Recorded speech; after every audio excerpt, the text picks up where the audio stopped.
Don't let another day pass with porn addiction in your life or the life of someone you love. If you or someone you love is a porn addict, this will be the most powerful educational resource for healing. It will also give fantastic insight into what it takes to stop the addiction. I am marriage and family therapist intern Mikey. Over 70% of men admit to looking at porn on a weekly basis. It is an epidemic, and if it is impacting you or someone you love, this is the answer and insight you have been looking for. I will give you tools, secrets, strategies, and power to stop feeling so helpless. I am one of the 70% who has dealt with porn addiction for years. I have spent thousands of dollars on this recovery journey. I have been to thousands of hours of therapy, thousands of 12-step meetings, weekend retreats, and expert seminars to better understand and now share with you the fastest and healthiest way to recovery. Ask yourself, what is this information and peace of mind worth? We are going to explore addiction from two angles, from the angle of the addict and the angle of those that love the addict and want that person's recovery. And to be absolutely clear, the highest and premier end goal of this module is not only stopping the addiction, but to have the best relationships in all circumstances of life. We are going to tap solid principles in psychology as well as personal experience that will absolutely fast track your experience over a typical recovery process. This educational module will be an incredible gift in your lives as you put into practice the components I will teach you. The journey of the addict can be lonely because ultimately the addict is responsible for their choices. For those of us, though, who love an addict, we must understand these 3 C's.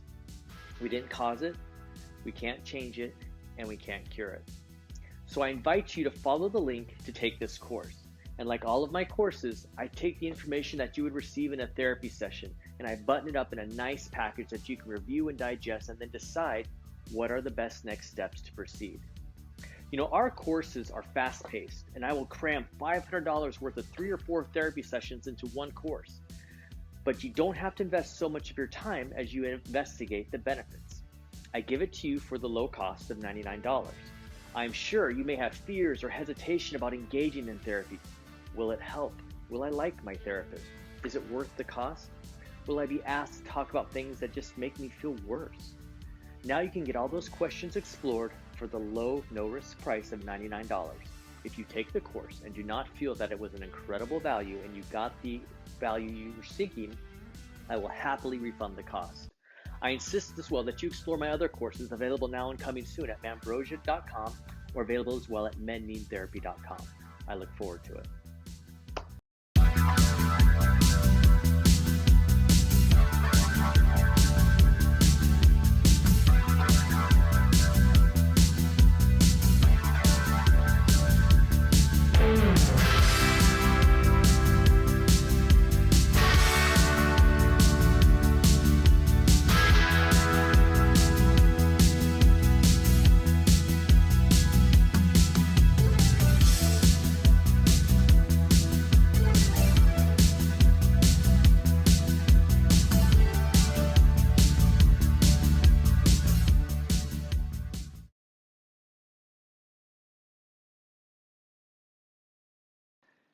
I am Mikey the INTERN. Let me give you some insight and tools. Welcome to this educational session. There are no shortage of books, recommendations, and strategies put out there to deal with an addiction. This module, this course, is to share with you what I have found that has been so incredibly beneficial for myself and the hundreds of men I've engaged with who have gone through a journey of recovery. If you are not the addict, but are concerned or even a hurt partner, family member, or friend, there is also no shortage of ideas or emotions or pains that can be felt in consideration of next steps. So some who walk the path with the addict, they're not sure how to proceed. How do they engage with this person? Do they dare pry? Do they ask questions? Do they ask how it's going? Or do they stand in silence and allow this person just to go while they wonder? Do they rejoice in the person's successes? How does one manage when it is so easy to be bothered by the addict's seeming lack of progress? Does this partner feel any collaboration in the journey at all? Is it best to simply distance oneself from the addict so their progress or lack of does not feel so personal? Any effort towards personal development or recovery as an addict will be slow if we lack a key component and most profound tool in any and all development that we engage with. This is the premier angle of this session and what we're going to focus on. And this is the gift, the secret, the tool of relationships. Relationships with the addict may be different than what participants expect, but I'll explain how that relationship can look to maximize the experience for all participants. But know that there are three major players in the relationship addict experience: the addict, the external support network, who are also addicts, such as a sponsor and a fellowship, and a third is the internal support network, who are friends, loved ones, loved ones of the addict who are not necessarily addicts themselves. So when I refer to both of these groups, it will simply be referred to as the support network. But once again, internal will be friends and family. External will include the sponsor and the 12-step fellowship. Now, you may notice I did not mention a counselor, or therapist, or psychiatrist. And the reason is that for better or for worse, there are professional boundaries that allow them to participate, but they does not really allow them the same freedoms of relationship. Now, consider the counselor as a key resource for tools, but not for the relationship benefits. And I'm going to share my experience with addiction and how this key secret made such a difference in my journey. So being a porn addict can be incredibly painful, and it can also be traumatic for those that love you as a porn addict. So how do supporters balance this trauma and triggers while still remaining engaged? This balance is a big piece of what is going to be required for everyone in this addict journey to find the harmony in the day-to-day circumstances, harmony and serenity. So let's look at the recovery process. The typical roadmap to porn addiction recovery looks a lot like this. Admit that I'm an addict. I deal with overcoming my addiction by fellowshipping with other addicts, and I work on healing my relationships, including those offended by my addiction. Let me be frank. This methodology is not only less likely to produce positive results, but it's going to draw out the healing process for months and years beyond what it could be. Trust me, I know. I know what that path looks like, and I've walked it, and after years and years of trying to get better enough to feel that I was worthy of my relationships and family again, I finally figured it out that I had it all backward. I needed to actually approach it from a reversal of activity. And it involves all support personnel of the addict. Number one, I admit I'm an addict, but then I work on healing my relationships, including those offended by my addiction.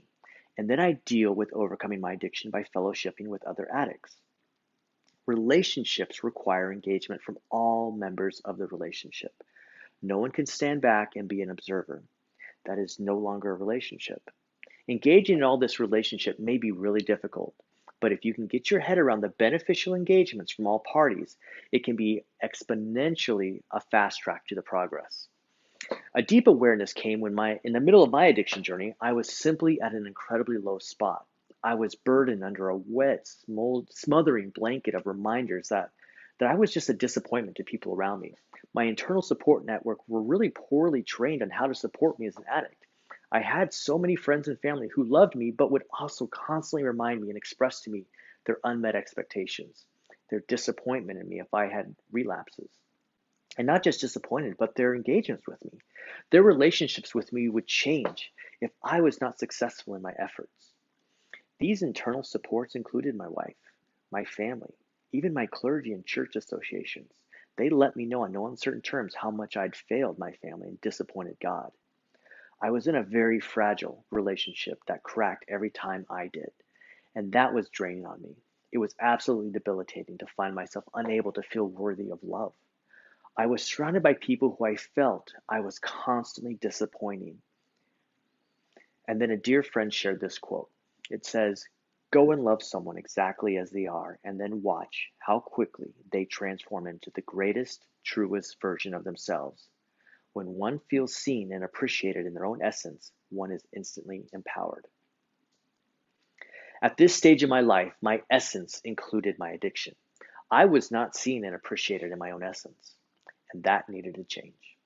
I needed to be seen and appreciated as I was in that moment, not only for my potential, not only when I did not make mistakes. My internal supporters loved me, but they had been culturally trained and wired to see me as worthy, valuable, and even competent only when I was successful without slips in my addiction. And this was reinforced in multiple ways. Only when I had not made mistakes could I fully engage in full fellowship with my church congregation. Only when I had not made recent mistakes would my wife feel comfortable being around me. Only when I had not made mistakes would some friends and family show love and engagement. So this is key. This is what makes a difference. I have made a mistake or relapse, but that would no longer, I would no longer allow that to be a measure of my worthiness for a relationship. I was only going to be empowered by relationship. No longer would I be emasculated by others. And I researched this further, and it seemed to be supported by psychology. Brene Brown, for example, one of the archangels of shame and healthy relationships, supports this idea, and it hammered this home over and over again in her books and literature. We are always worthy of love and relationship. It also was definitely supported by Christian scripture, and it seemed to be in alignment with the 12-step programs as well. Would it be supported by practice? This is what we're going to explore in Module 2, as well as an exploration of the science and the impact of porn in real-life terms, and find how application of how these realities will merge with the incorporation of recovery. So to recap this first module, our focus is on stopping addiction and improving relationships. Recovery is the responsibility of the addict. We will direct recovery through solid principles, psychology, 12-step, and maximizing internal and external support relationships.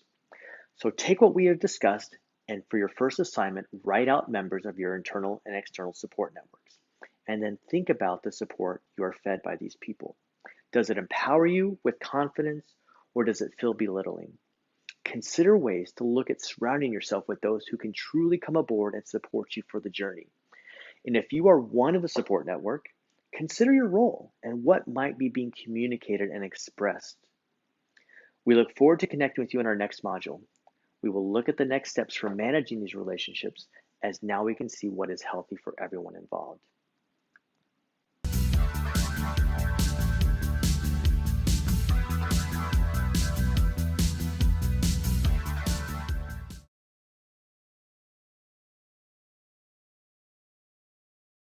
Welcome to Module 2 of the Porn, Sex Addiction, and Partner Self-Education Therapy session. My name is Intern Mikey, and I am an addict. I am a graduate student and an intern in counseling. I have spent countless hours in discussions, journal reviews, presentations, and just simply explorations of relationships. All types of relationships. In the last module, we explored how relationships are a help or a burden to the progress of the addict. We are going to follow up on how relationships continue to impact, but I want all of us to understand initially the magnitude of the addiction we are dealing with and how it impacts relationships. And within relationships, there are a few topics more curious, interesting, as well as controversial, triggering, shameful, or uncomfortable than the topics associated with sex. Within the topic of sex, the subtopic that seems to be at the forefront of interest, but fear and how to approach it and breach it without sounding weird, is the topic of porn, pornography, smut, erotica, XXX, sex on film, print, personal devices, secret stashes.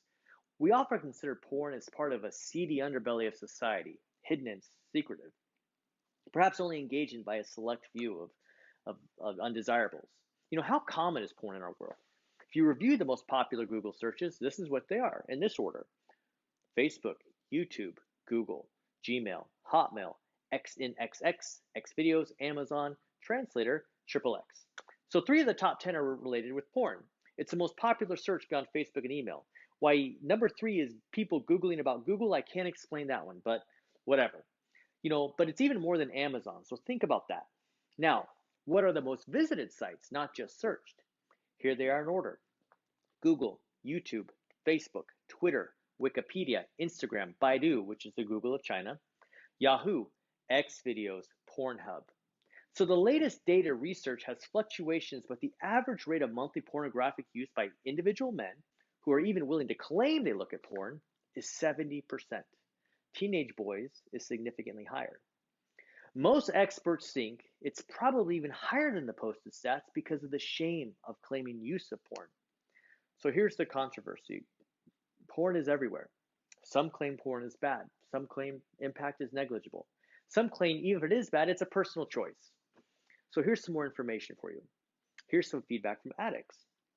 Many addicts who claim porn is an addiction, but who also struggle with other addictions such as narcotics, alcoholism, drugs, have stated wholeheartedly that porn is absolutely the hardest to get over. Harder than heroin, harder than crack, more difficult to get over than meth. Let that sink in for a moment. Here's some more science. There is abundant evidence that identifies that our brains begin to devolve with porn use. Certain studies have found correlation in reduced connectivity and synapses between sections of the brain. So it's understated to say that we lose sensitivity and some of our attributes of emotional and relationship connection. That's definitely a factor. And obviously, that is a very negative side effect. But porn is a drug. It's a catalyst to an internal feeling that is also biologically appropriate and wired in us and for how we are made. Porn takes out the partner relationship piece of the equation as it stimulates the body's natural chemicals and hormones for arousal. So that arousal, that feeling, that release, that afterglow is not the enemy. So please don't let the natural biology of the body of the porn user be the scapegoat. Do not speak negatively about the addict's sex drive, his body, his self-control, or his sexual organs. Porn is a cheap and unhealthy substitute, but it's also kind of like, in one way, energy drinks are a cheap and unhealthy substitute for meals and sleep. And once that drug, that hit is experienced, well, then typically porn is then turned off, eliminated, erased, tossed aside like a used Kleenex. Porn holds no value for addicts until we need the hit again. So if you're part of the support network, to the addict, please recognize that the addict may use porn, but the addicts don't purposely want to hold porn on some sort of deliberate pedestal.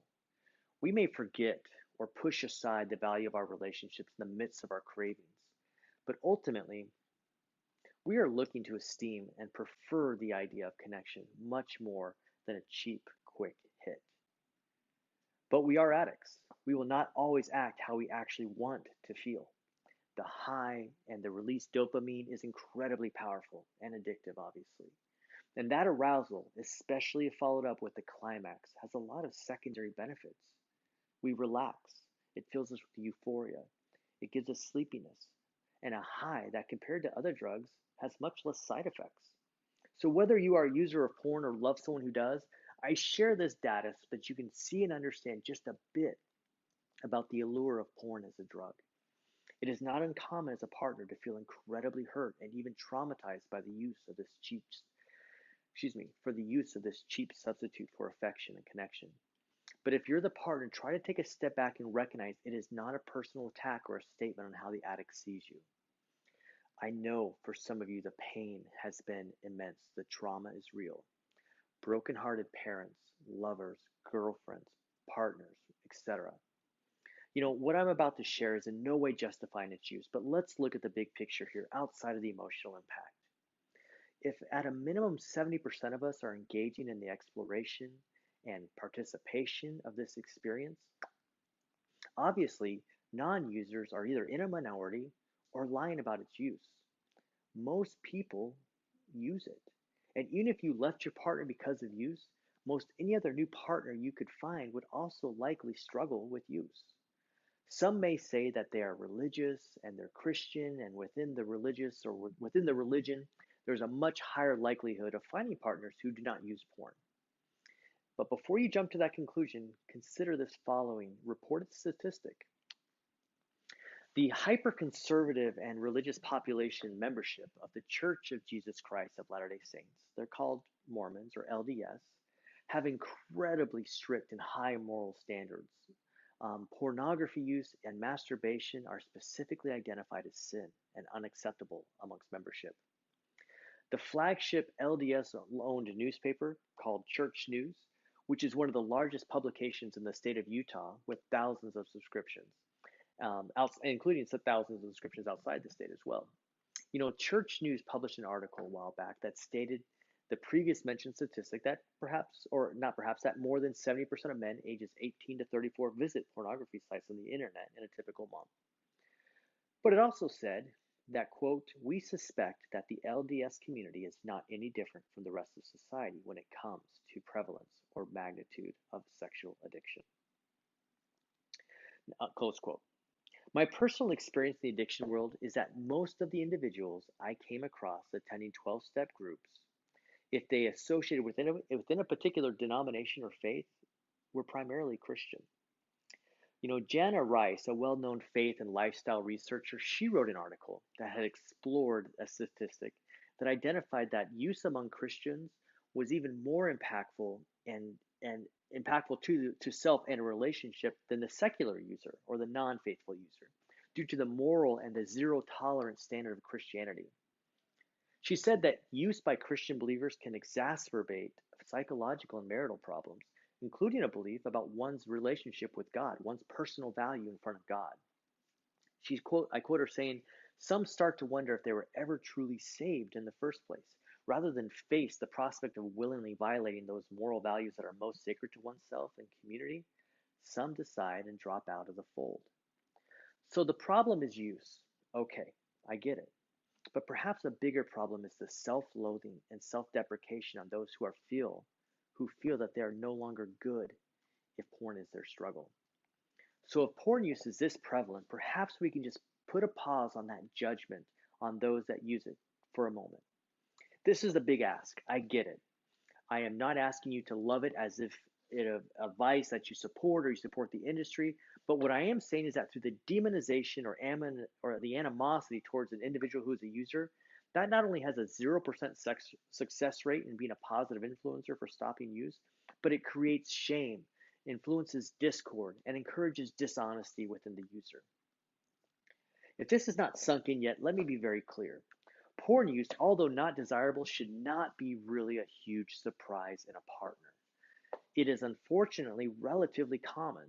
In fact, not to be a negative Nelly, but perhaps all of us should just understand that those around us not only do it, but many of us do it a lot. But we should also be less judgmental and hurt if loved ones fall into the majority of this statistic. It is time to take a bit of a different perspective. Look, nobody wants a partner or family member with unhealthy addictions. But what is worse than having a partner or family member with unhealthy addictions is a partner or family member with unhealthy addictions that are too stigmatized and too shameful and too afraid to talk about it. And thereby, they won't even work on recovery. What would it be like if all parties felt safe to have an open and honest conversation about porn use? What if the parties can have this conversation while they're still dating? Imagine a world where the use of porn was common enough and accepted enough that the individuals were not going to let that be a relationship roadblock.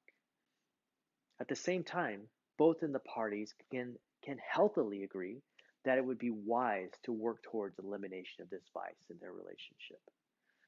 Like a smoker or addictive drugs, would that change relationships? Would that fast track recovery? Let's expand this to an even more wide perspective.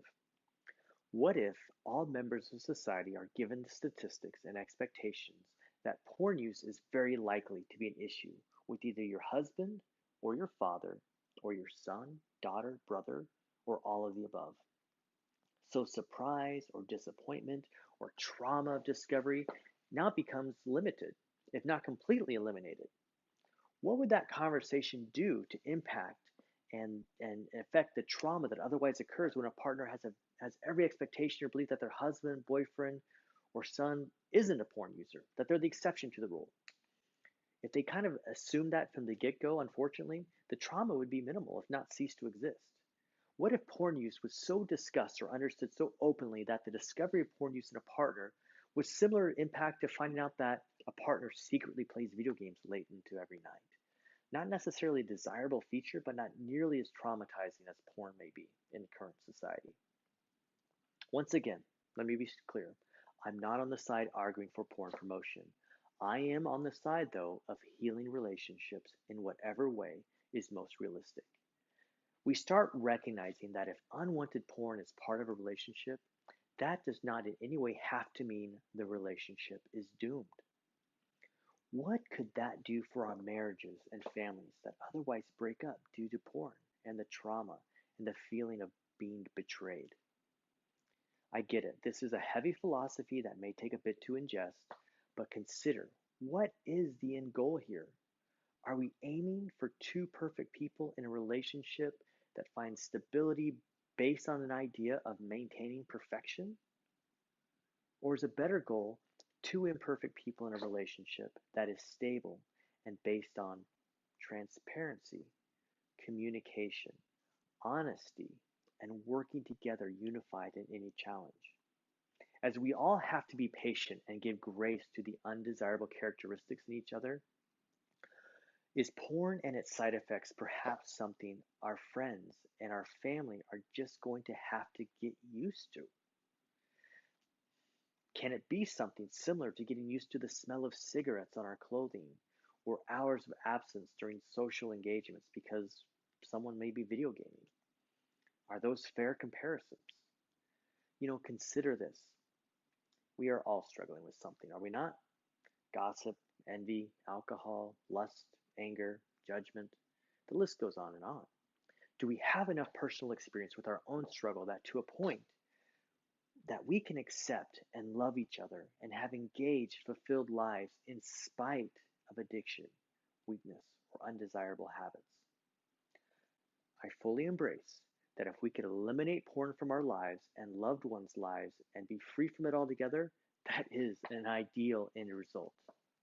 But if that is not happening as quickly or seemingly at all within our families, can we live with the porn addict and the porn addiction in our lives and the lives of our partners? Can we love and embrace and engage without punitive responses towards slip-ups or act-outs? Or do boundaries need to be put in place to protect our individual liberties and minimal standards of life experience? Now, this question deserves some deep personal reflection and introspection. As an internal support member, you may not be wired or equipped to provide this level of acceptance or engagement to the individual who is struggling with the porn addiction.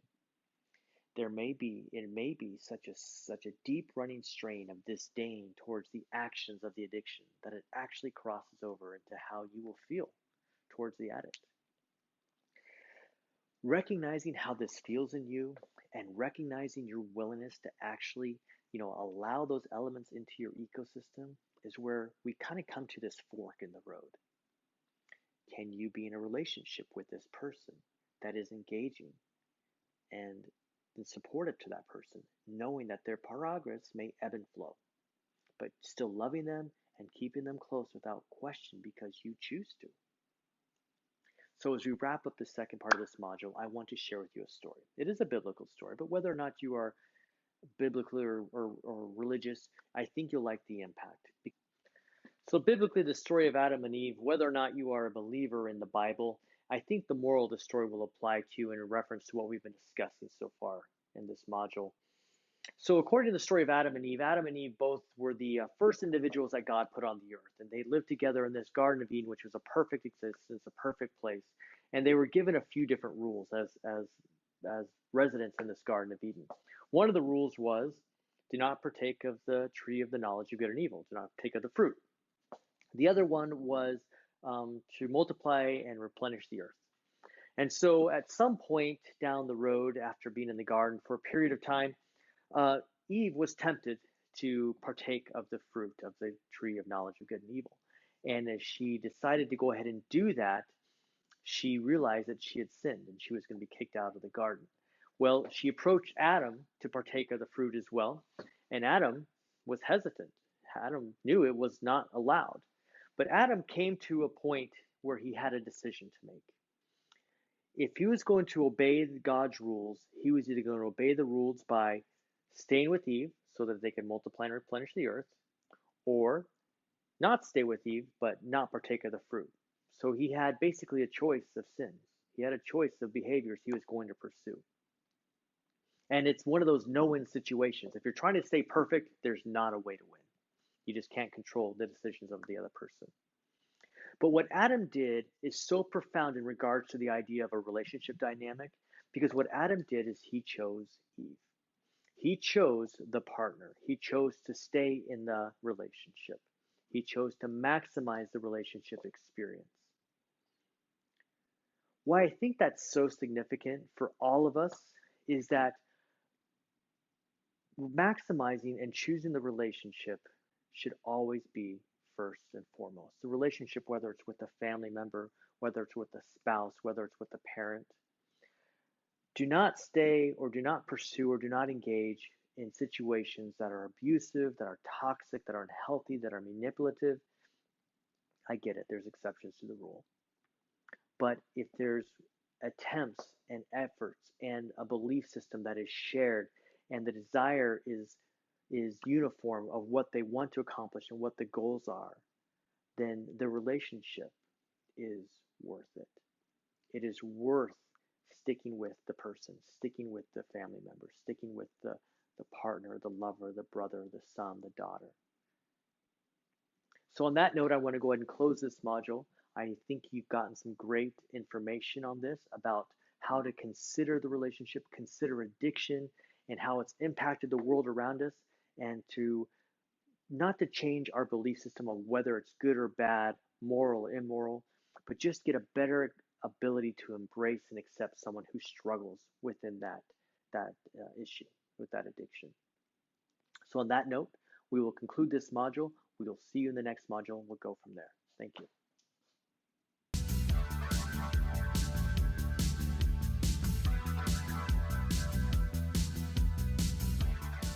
You are not your addiction. Welcome back. We are on module 3. I want to revisit a few components about my specific journey that are worth cementing into place for you. I have met too many others who have had a similar path as mine, who have told me that they have had benefit from the data and insights I am sharing. As you know, I am a licensed marriage and family therapist intern, but also I am like you. I am a hard-working, red-blooded male who found some vices that made me feel good. Vices that later down the road became more than a feel-good escape, but were also used to take away pain. What's weird is pain I didn't even know that I had.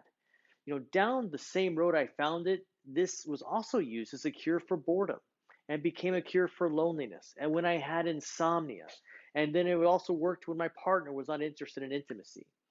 Porn was an escape. And I was raised in a strong Christian moral ethical environment, and they frowned heavily upon any use of porn. It was a severe pressure to completely abstain with significant and severe consequences for noncompliance. I found myself in morally compromising positions and had on multiple occasions felt like I was at rock bottom. But even worse, my self-confidence, my self-respect, my self-love was replaced with self-loathing. My addiction and the way my wife and I both perceived the moral compromises that I was doing finally led to my divorce. But it also led to the most powerful experiences of awareness and personal growth and development that I have ever even close to imagined. And it's also the pathway that brought me here. And it was nothing like I expected to walk. I've never expected myself to be at this place, putting these out at this point. But you have made an excellent choice in this self-education model. I'm really not familiar with anyone else who has more experience or passion in this area than I do. A lot of people have it, but they don't disclose it. They don't put it out there. This particular topic and reaching out to couples and individuals that struggle in this realm is what brought me into this field to be a therapist. Yes, I have the education, but the real application, the stories and the facts and the impacts and the experiences that have taken place over the course of nearly 20 years, you do not want to wait 20 years to know what I'm about to share with you. You may be just at the beginning of the journey, or you may be well on your way to recovery process. Either way, you're going to be given abundant data that will, without doubt, enhance your overall progress. This personal development session with a therapist is really for anyone with any addiction. My vice of choice was pornography. I have attended well over 1,000 12-step meetings on this topic. I've also attended meetings for Alcoholics Anonymous, Narcotics Anonymous, Sex and Love Anonymous. I have spoken and engaged with thousands of individuals who struggle with addiction. And the tools and resources and insights I'm going to share with you, I only wish I had had when I started my journey. I'm sharing the nuggets, as I've mentioned, of tens of thousands of dollars of group and individual therapy sessions, multiple weekend retreats with you in the self-education module. And if you engage with the information I provide, you will find yourself and your relationships in an entirely different place within a few weeks. You may be sharing this journey with a partner who may be walking beside you. You may also be ostracized from a partner who is now walking with you from a distance. This information is for both of you. It will benefit all of you.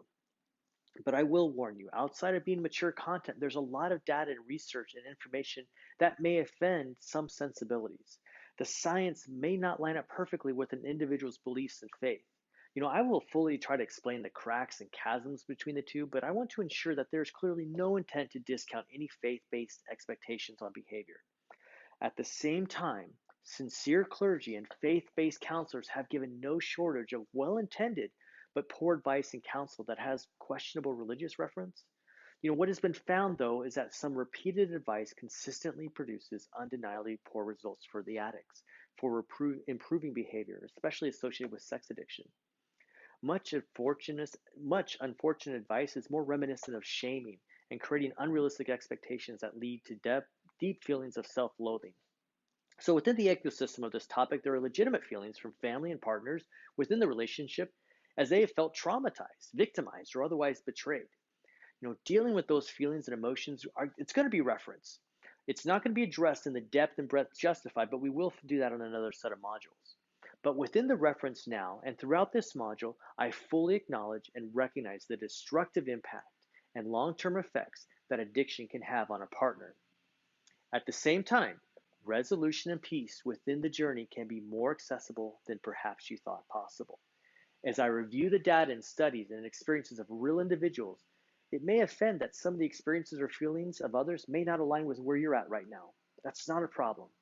Recognize and embrace that which you can apply, and keep in mind, though, that this is solution-based therapy. We are looking for resolution to the issues that are promoting individual and relationship incongruency. Sometimes in the progression towards improvement, there are acceptable steps that do not align with lifestyles or personal codes that are assumed to be the moral higher ground. Be patient. Be patient with this process.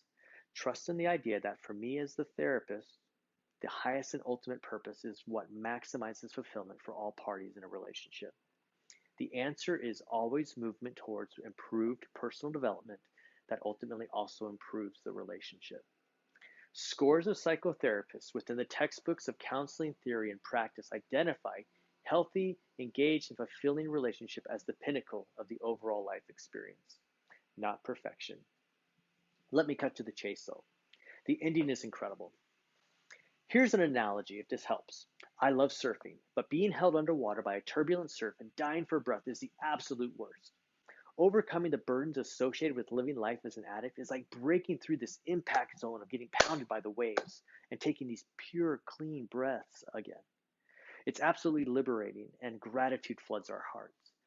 I am living an incredible life now, and when you take to heart what I will share, you will shortly as well. Now, I found 12-step meetings absolutely intriguing. They weren't always perfect, but they were usually pretty good. The honesty, the authenticity, the vulnerability, everything that liberates us as individuals from the secrets we keep. And if you have not yet been to one, I highly recommend it. My very first 12-step meeting was at a church that stated in the meeting bylaws as we sat down that were read at the beginning of the meeting that they asked us participants not to get too graphic in the details that were shared. I remember actually feeling shame in that request being made. I remember thinking, there is no way I can even talk about what I'm feeling or what I've done because it may offend the sensibilities of the guy running the meeting and I may get kicked out. I was really so scared. I felt so alone, even though there was 20 people around me. They read from the guide to recovery, and it all seemed relatively harmless as we began the meeting. It was beneficial. It calmed my nerves a bit, but I still felt very out of place.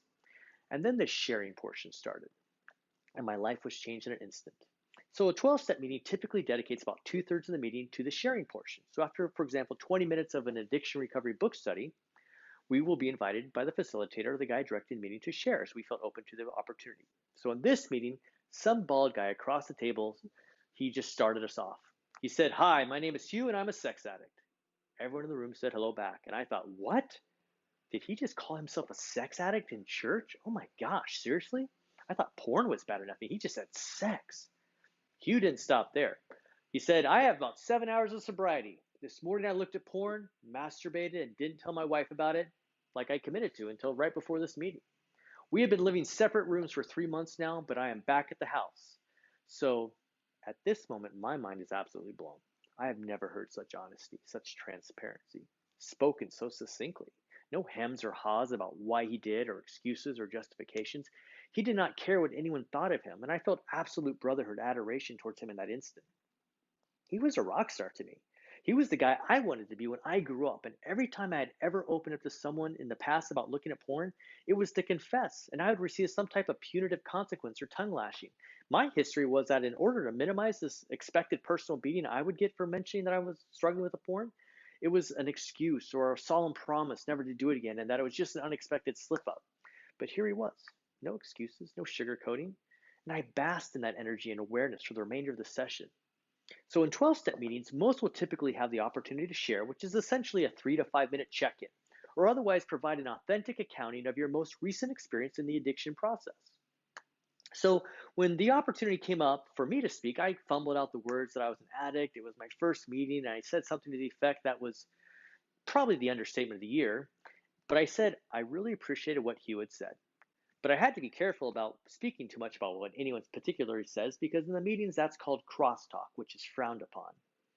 So I caught up with Hugh after the meeting, and there I learned my first two nuggets of awareness about the addiction recovery journey. Number one, the fellowship after the meeting is where the real magic happens. Number two, we are not our addictions and should practice not seeing ourselves as such. So crosstalk is speaking about what someone said while still in the meeting. It's inappropriate, but probably not why you think it is inappropriate, because commenting on another's journey may make them feel judged or called out, which is not the purpose of the share.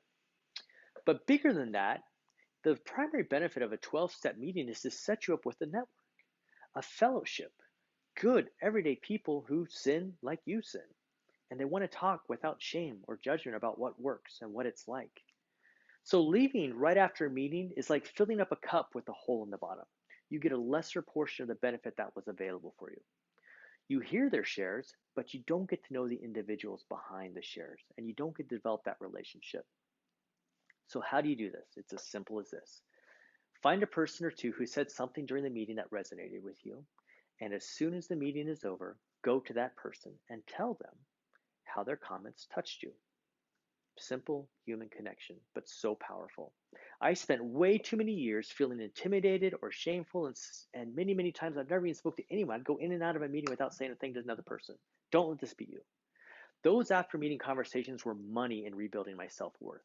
We'll cover more about this fellowship later on, but as for the initial impact of attending the meeting, it created a pattern interrupt in my addiction cycle. It was essentially a cycle that went like this. I know better and I hate myself for acting in my addiction. I feel bad and want this pain to go away.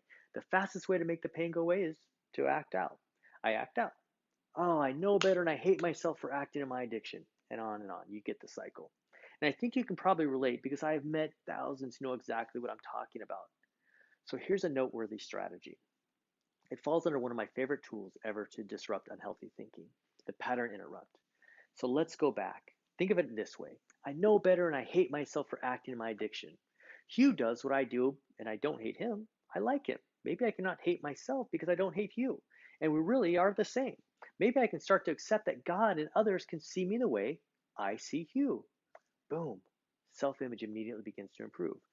Not because I told you to do it as your therapist, but because the laws of nature, reciprocity, and values generate the logic that makes it impossible not to know you are valuable, especially when you start giving fellowship to the new guys. Hugh was an incredibly dynamic individual, but he did not make a lot of money. He did not drive a fancy car, but seeing him cemented in an idea that if I can see him as beautiful and powerful and authentic as a person, perhaps I could also be seen in that way myself. Even though he, just hours ago, did the exact same thing I hated myself for. It seems counterintuitive, I get it. We introduce ourselves as addicts. We wear that label as if with pride. Yet in seeing him when such an incredible human, the label as addict suddenly just seemed to be a label that fit in a temporal nature. As if saying, I am Michael and I am wearing yellow. The label of ourselves as addicts is meant to give a sense of a shared experience and unity more than a destructive label of prejudice or value. Psychology, though, has made it very clear that our words and labels are very powerful in how we describe ourselves. The terms we use to describe and define ourselves are often more self-deprecating than self-promoting. And this is a powerful lesson to learn and understand very early on in this module. Many individuals confuse an attempt at humility with self-deprecation and speaking defeat about themselves. Our words are incredibly potent future tellers, what we tell ourselves and about others and ourselves. I often fell into the self-deprecation category in regard to what I would say when I shared. It's a bit of a fine line, and I want to be authentic and I want to be humble, but the words may have come out as sounding a bit like this, for example. I screwed up 3 times this week. My wife really deserves better than that. I feel like I'm letting Jesus down. How are my kids going to look up to me as a father if I can't be worthy and make good choices, even a few days in a row? And to make matters worse, this was not too far from what other individuals were expressing as well. Lots of expressions of shame, self-loathing, and manifestations of future demise if change didn't start pretty soon. So here's another nugget for you. Understand the difference between being authentic confession of weakness and self-deprecation and verbal self-mutilation. You will likely need a partner or sponsor to help you practice this type of self-awareness, but you are not your addiction. You are a powerful human with divinity within you. You are worthy of love. You are worthy of relationship. You are worthy of time and interconnectedness. You are not your addiction, even if you succumb to it 3 or more times a day. We're going to get through this challenge together. But to exponentially improve and fast track the process, surround yourself with those that lift and affirm your value. Don't accept isolation. You are worth way too much to think that you don't deserve or are not worthy of time and engagement with others. You are not your addiction. And for partners, your opportunity in this is to see your partner for who they are deeply, to practice and get better at embracing your partner wherever they are at. Let me be very transparent. If you struggle with this, it is completely understandable. But if within that struggle, your boundaries do not allow this journey to be yours together, then no one will fault you from stepping away. It is not what you anticipated to deal with. We gracefully respect any decision you make. But what is not going to be a healthy engagement is an in and out roller coaster ride as your partner evolves. That insecurity for yourself or for another is just depleting. Next section, expectations of self. Expectation of partner and others. The 3 C's of addiction are this. We talked about this. For the family member, partner, or friend, you didn't cause it, you can't change it, you can't cure it. Do you feel responsible for your partner's addiction? This seemed to not hit home until I'd been engaged in 12-step groups for about 13 years. For this specific topic, I'm going to actually recommend a lecture given by an alcoholic that goes by the name Bob D. So if you Google Bob D AA Surrender, it will take you right to it. It's a podcast on YouTube. And your next step in this module will be to listen to it. And after you listen to it, I want you to listen to it again, but with paper and pen so you can identify components that stand out to you. There will be lots that stand out to you. What you hear and feel will tie into what I will be identifying next. So pause this module so you can complete that activity now.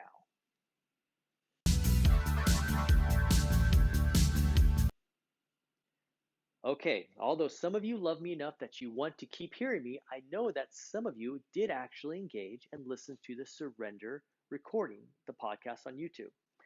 I have listened to that recording likely close to 60 times. There was a period of time that I would listen to it daily. The idea of surrendering our will ties in so closely with strategies and tools that simply work. So it's going to be discussed in the next module as well, but it needs to be introduced here as we discuss expectations of ourselves and others. So let's start with expectations of self. A key phrase in the 12-step world is one day at a time. And I want to hammer home how vital this is in regards to embracing the deliberateness of the journey and how we simply live in the present moment. And that is all. In the present moment, the best we can do is the next right thing, the next right step. And that step can be waking up on time, full of gratitude for an absolutely incredible life that we absolutely adore, or it can just be as much as picking ourselves up from a 10-day bender with a newfound resolve for improvement. The point is that the present moment is all we have, and I want to share a background that will illustrate such. I'm going to share a story that is of an individual much like me. We were raised very strict with very strong moral codes that in no way, shape, or form approved of pornography. Masturbation was off limits, and of course, any activity that stimulated sexual feelings was not okay. And we were not given a bunch of information as kids regarding how to deal with the feelings that crept on us, kind of like a freight train, sometime in our teens. So from the perspective of both sexes, it was hard. And this friend would constantly beat himself up over unsavory or lustful thoughts. And one day he shared some experiences from his childhood. There was a local church around him that would sponsor teenage dances at different church buildings almost every week or so. They were incredibly popular and they were crowded in this community. These dances would just fill up, and they would be preceded by a spiritual message or event that often spoke of morality and moral codes. On more than one occasion, the message was that members of the opposite sex would actually think less of you if you crossed lines of appropriate behavior in sex or even erotic touching of others, or petting as they called it, and you would not be a desirable partner if you had engaged in those activities. You could repent from the sin, but it left a scar, so better not to even engage in the behavior. It was made clear from the leaders of these events that women actually wanted nothing to do with boys who even remotely showed any lustful interest in a girl. Within these meetings, my friend said that they would all pray together and read scriptures together, and then the dance would finally start. He said the dances were packed and everyone got on the floor almost immediately, and it would almost be like shoulder to shoulder in this with these dim lights in this room.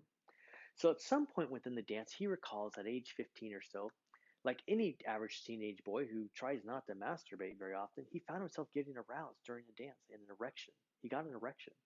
He was unsure about what to do about it as he was dancing with the girl and they were close. He wondered if she could feel it, and then he started thinking, if she going to be repulsed by his body's inadvertent, unanticipated, spontaneous erectile response?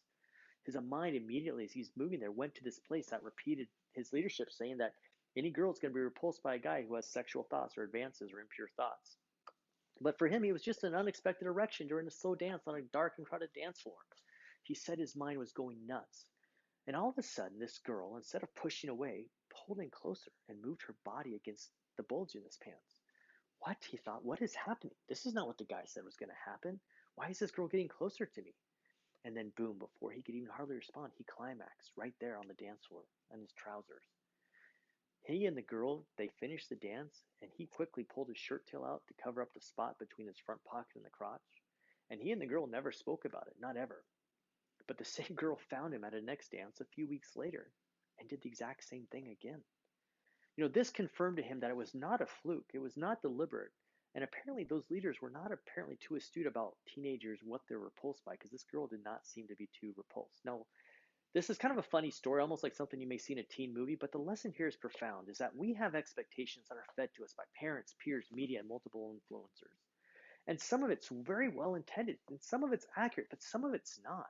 And no matter what your experience has been, there are no shortage of experiences you have gone through and will continue to go through that have absolutely you have no real preparation to deal with, especially as teens when we are just figuring out our ways around our bodies and our peers. We're just shooting from the hip.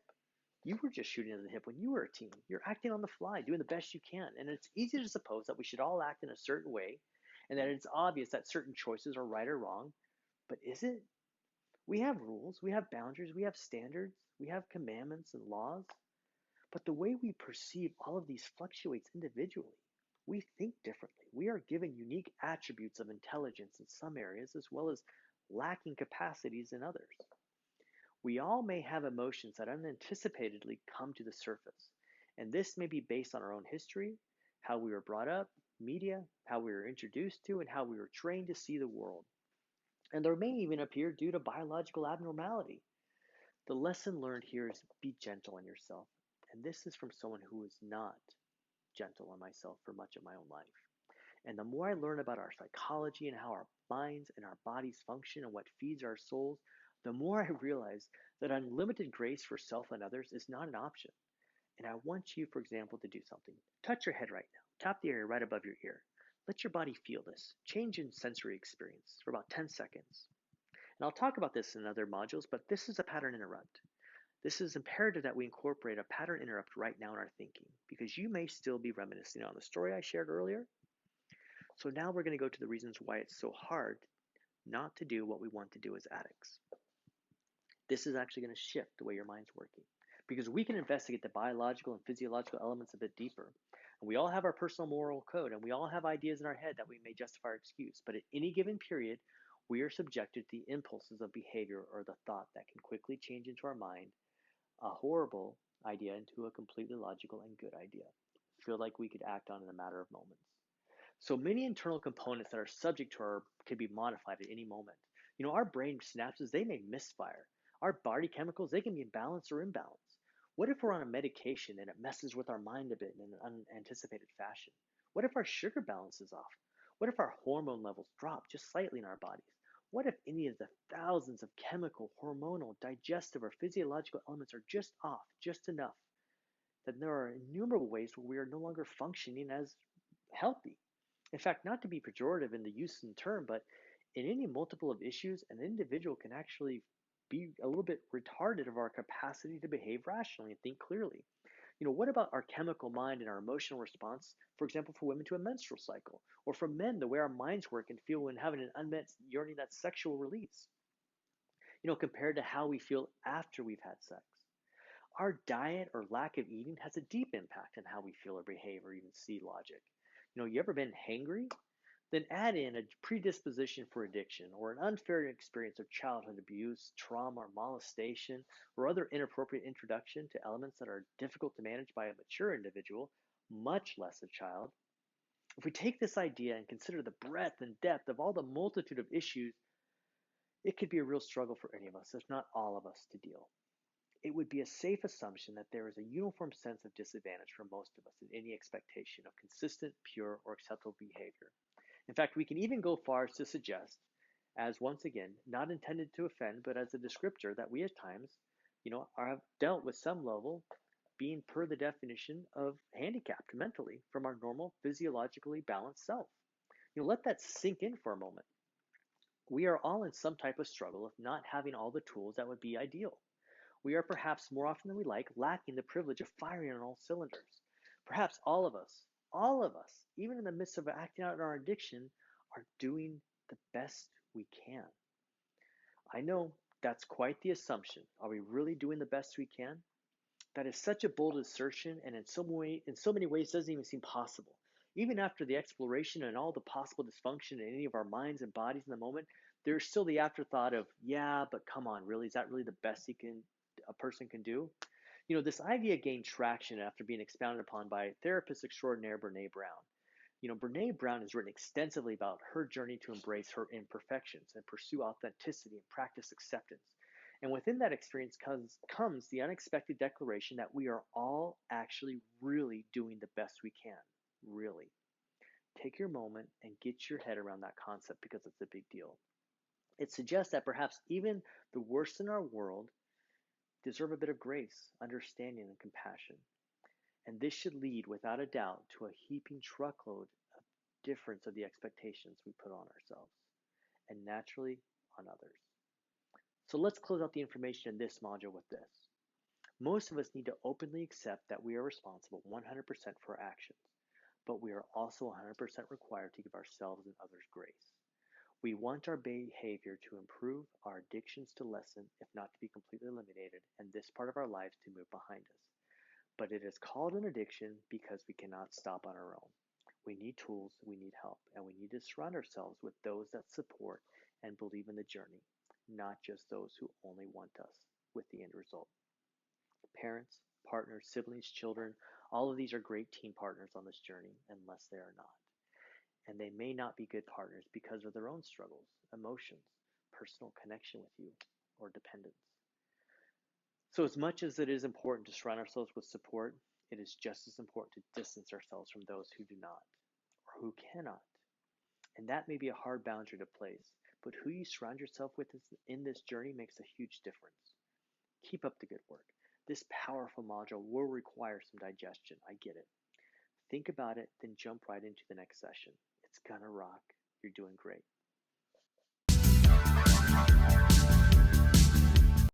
Okay, let me tell you a story. It's a bit sad and I'm not specifically proud of every step, but it speaks volume. When my wife filed for divorce, I was devastated. I had tried very hard. I had done so many meetings and I tried to make her happy.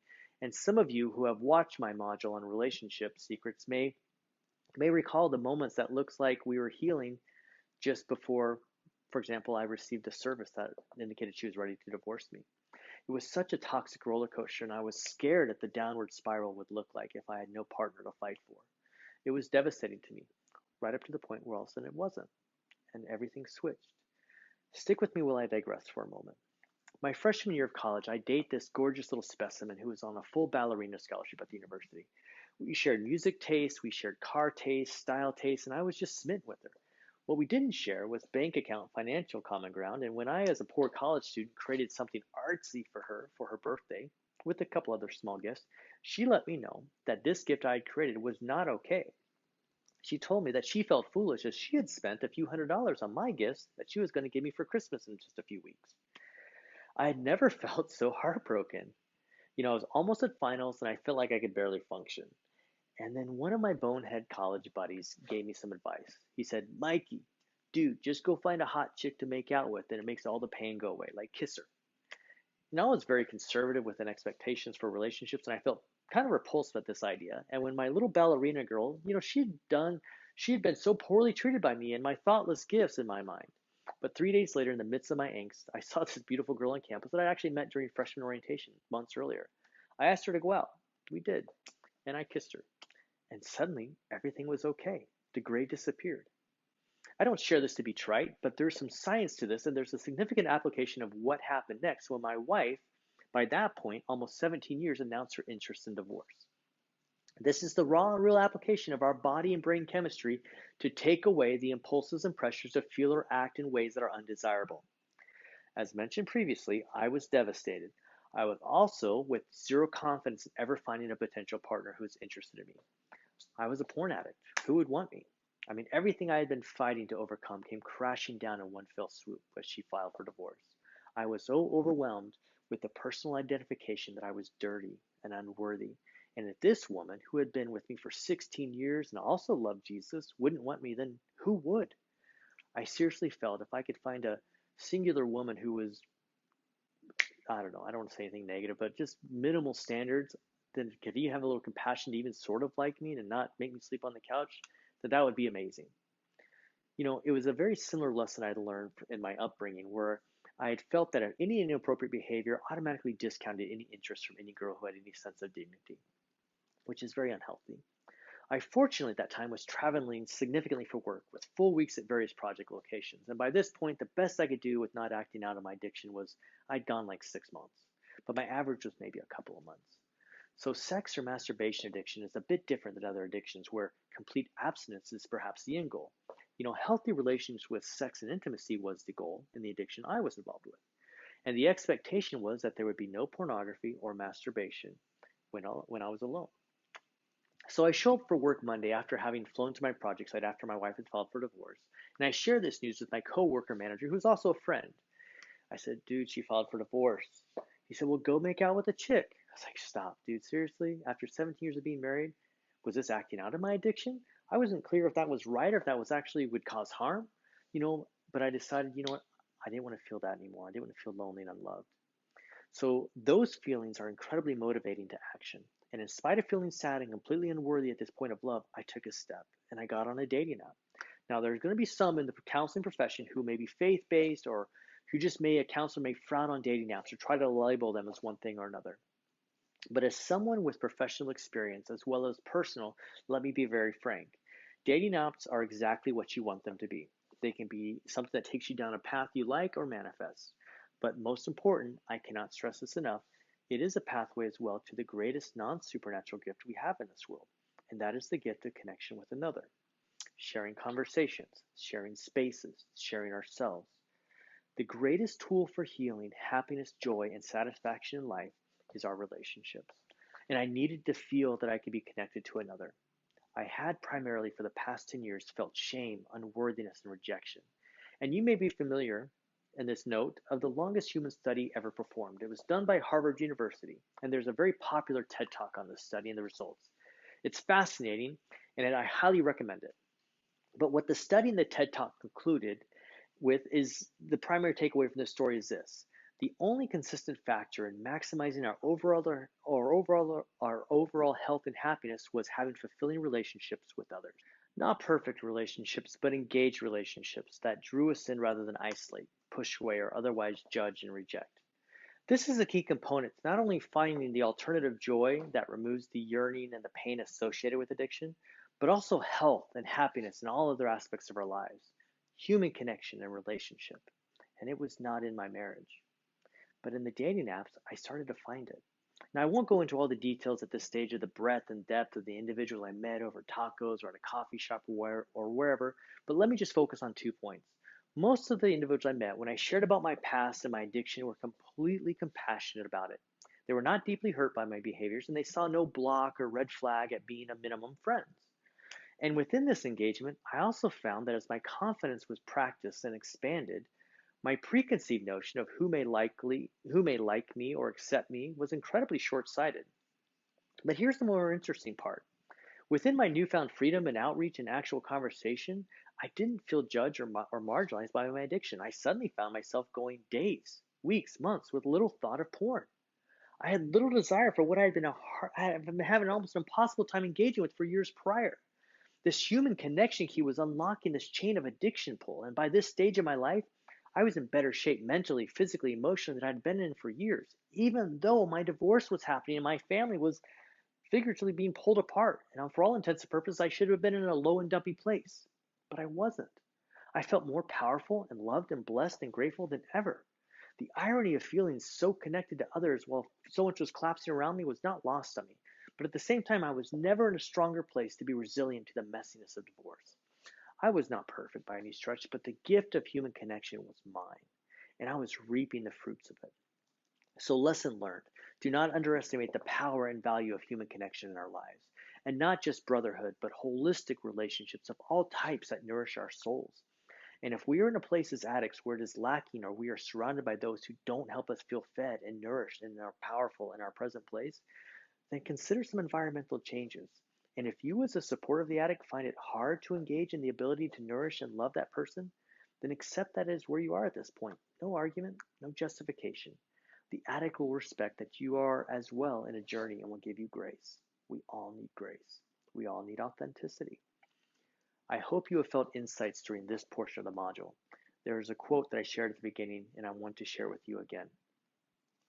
Go and love someone exactly as they are, and then watch how quickly they transform into the greatest, truest version of themselves. When one feels seen and appreciated in their own essence, one is instantly empowered. There are two parts to this quote. One part reflects on our role to others, loving someone exactly as they are. And the next part reflects on our true acceptance of the authentic place or person we are in that particular moment, feeling appreciated in our own essence. We are stronger people when people accept us and love us exactly in where we are. And this makes us feel better about ourselves. It's incredible how this works and fuels us. It is like a perfect form of fusion that feeds off itself, and we must commit to and embrace the responsibility to do the same to others. I trust this information has catalyzed some thoughts and is a precursor to some interesting conversations with your partner, as well as redefining yourself. I invite you to continue an exploration of all my courses. They can be found at the site menneedtherapy.com. For some of you, you are ready to take the next steps and engage with a handpicked therapist by me who follows the same methodology I do. We are not into endless sessions that drone on. I've been there. It's not our style. We have specific goals and we'll move towards that continually. And when your life improves, you will recommend the process to others who know no way out of the vicious cycles they find themselves in. We invite you as well to support the cool merchandise we have for sale at mambrosia.com. Not only will you look total style counsel when you wear it, 25% of our profits support the work we do at serveanother.com. Serve Another is the registered 501c3 entity that supports our podcast, curriculum, and the expenses associated with all of our outreach. So final notes. I am passionate about this information, and why I took the chance to create the information curriculum is to help people like you. I want you to be ahead of the curve of where I was at this stage of my personal development. Why? Because when men are screwed up, the world suffers, and we heal men and we heal the world. And that's not just cliche either. Men are 93% of the inmates in our prisons. Men are the most common perpetrators of violent crime. Men are far more likely to commit suicide, yet are diagnosed with depression or other suicidal precursors at 30% the rate of women. Guess what? Therapy heals men. Now just imagine what some introspection with a therapist can do for you and all of your friends who struggle. Follow my podcast at menneedtherapy.com. Embrace your mambrosia, and we will see you at another session in the future. Thank you.